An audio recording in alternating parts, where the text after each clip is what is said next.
Yes, we are having our lemon water, and we mixed it with the wild berry bliss digestive greens.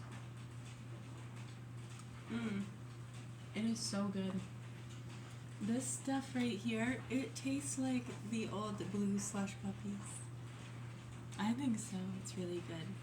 Mix it in with a little lemonade, even more so. Oh, for sure. Definitely like this stuff. It has a bromelain in it too.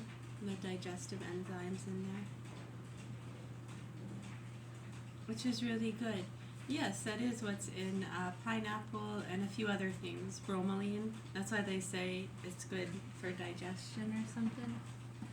Yeah. We are reading from page 128. We read this earlier and wanted to share. First word that we got for the crossword, grandiloquent up top. Check that out. That's funny, right? Thank you. I made it. It's a little bit of the pink and the green with, what else did I put in it? Oh, a little blue. And pink, green, and blue. Page 128, Self-Improvement. This really is one of my favorite books. I really love this book so much. Highly suggested. 1939, the Benzinger brothers. And this was a gift of Marianne LaRock. Thank you, Marianne LaRock, for donating. It's awesome. Benzinger Brothers is Benziger, Benziger Brothers. New York, Boston, Cincinnati, Chicago, San Francisco. Page 128. So loving the lemon water mixed with that. Mix in a little aloe. Aloe is one of the top 7 plants that helps with electromagnetic chaos, right? Radiation. Yeah, very good for you. You get a big jug of it at Walmart for $9.99. It might be $9.97. I'm not sure. All these grandiloquent words about the secrets of life. Thank you. Yes, you're welcome. Got all my copper socks.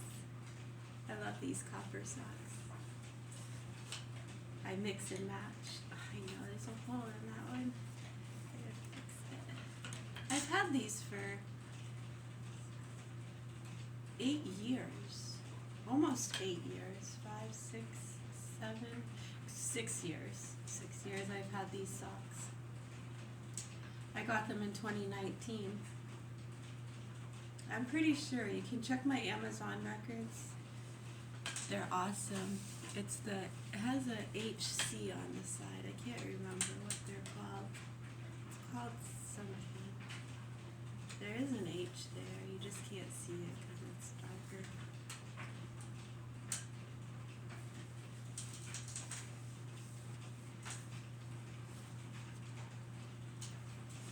I know, I gotta get new ones. I've worn these green ones a lot.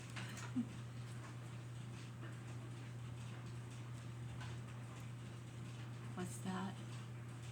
And I have big Amazon feet. And I got them on Amazon. Thank you. Anyways.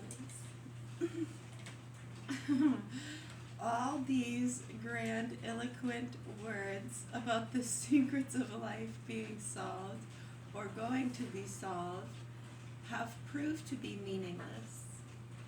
We are today, after nearly a century of biological research, not one step nearer to the solution of the riddle of life, not to mention the secret of the mind. The idea that problems of humanity can be solved from below is as wrong as it is dangerous. The analyzing of the complex phenomenon, finding out the elements, building them up, and reconstructing the first after having thoroughly studied the second is possible only so long as we remain on the same level of reality. This is the procedure which is adequate in physics and in chemistry, but it does not apply the moment we step from one level to another. But it does not apply the moment we step from one level to another, higher one. We cannot explain life by means of chemistry or physics, nor can we reach an understanding of mental processes by means of biology.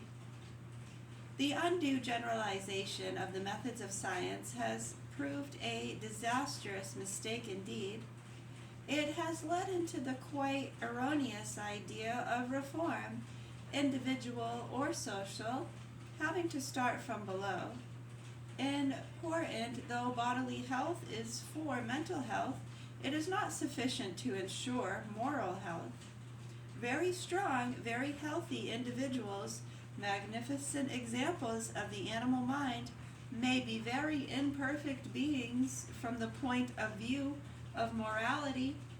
They may be even very immoral and become a much greater danger to society and humanity in general than weak and unhealthy individuals ever could be. It is the same with economics. Nobody will nor can deny that part of humanity is laboring under. Nobody will nor can deny that an improvement of the economic condition Nobody will nor can deny that an improvement of the economic condition such a large part of humanity is laboring under is exceedingly necessary and indeed a moral demand. But it is wrong to believe that economic reform will alone prove efficient in creating a higher moral standard. We cannot expect humanity to become morally better unless we realize the primary importance of moral reform. It is a mistake to believe that moral reform can wait until economic reform is completed. Humanity cannot expect to make any efficient steps towards a better economic condition unless moral improvement is considered at least as equally important. Ensuring health and welfare to as great a number of individuals as possible is doubtless an aim worthy of the greatest endeavors. Ensuring health and welfare, food and housing, yes, to as great a number of individuals as possible is doubtless an aim worthy of the greatest endeavors. But neither individual nor social duties are limited to just the pursuit of welfare and health. The life of the single individual and the life of the community will improve only when the importance of moral progress is fully realized. Man is a unit of body and soul. It is not the sign of a scientific mind to deny this fact, but rather the effect of stubborn superstition and narrow-mindedness and blindness to the most obvious facts of reality. That is exactly what it says. They think I'm making that up. No, that's exactly what that says right there. That's funny. They thought I was making that one up. I'll reread that. That's a good sentence. Man is a unit of body and soul, and it is not the sign of a scientific mind to deny this fact, but rather the effect of stubborn superstition and narrow-mindedness and blindness to the most obvious facts of reality. There is a lot of talk today about physical education and quite enough discussion on mental hygiene. One is amazed at noticing the littlest interest paid to the problems of moral improvement. The squirrel wants his peanut butter bread. The big seagull came and ate all his bread. Now he's getting the crumbs. I'll get you some more. Just a second. So cute. He's getting all the crumbs. That was big sea. Did you see the size of that seagull that came down? Oh my gosh. Hold on, I will get you some. Just one moment.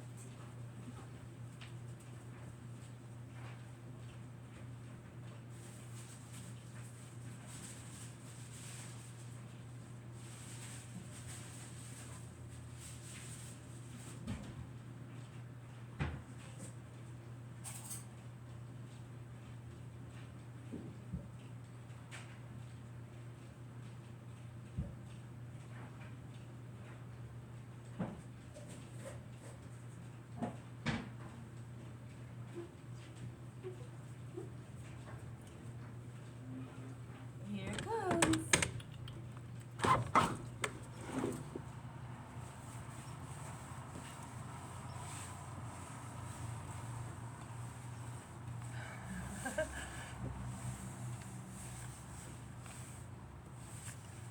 Tell your friends.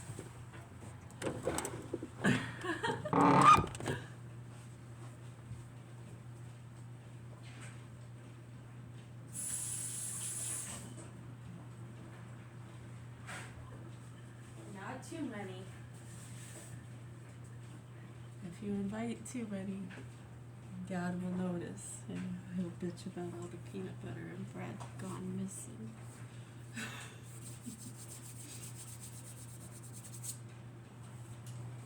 Think peanut butter and bread grows on trees?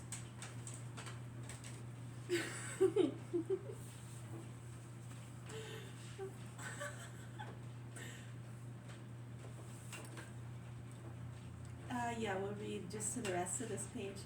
Many people believe that morals as taught by the philosophy and the religions of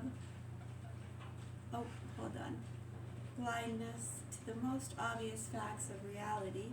There is a lot of talk today about physical education and quite enough discussion on mental hygiene.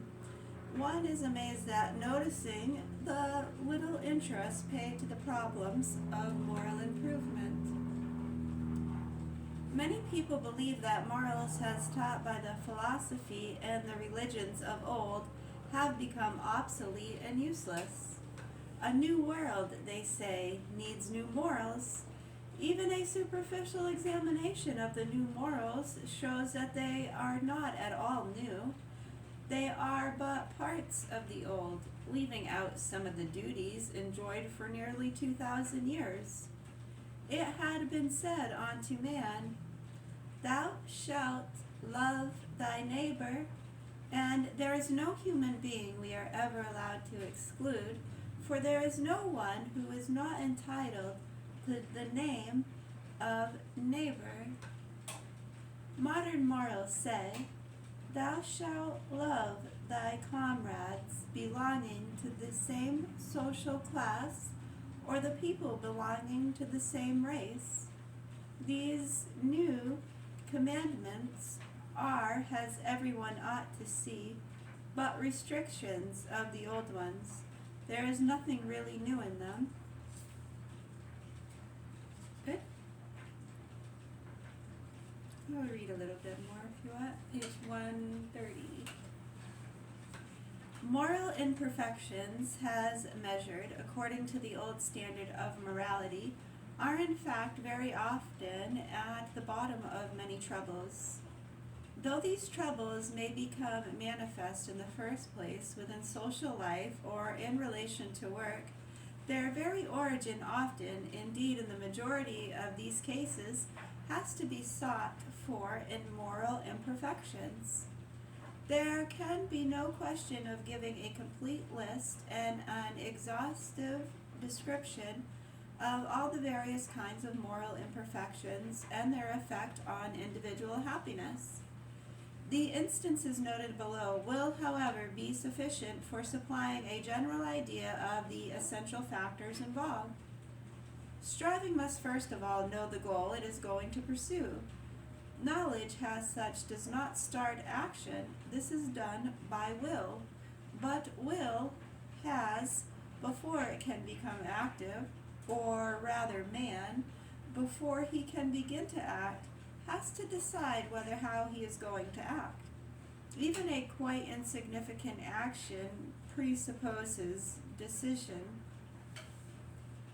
Difficulties in striving at a decision are very frequent.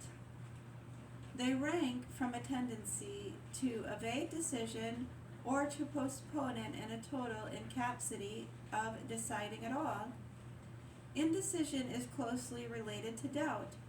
People who are unable to make up their minds generally do not feel that they are incapable of doing so. They feel rather that they do not as yet see their way.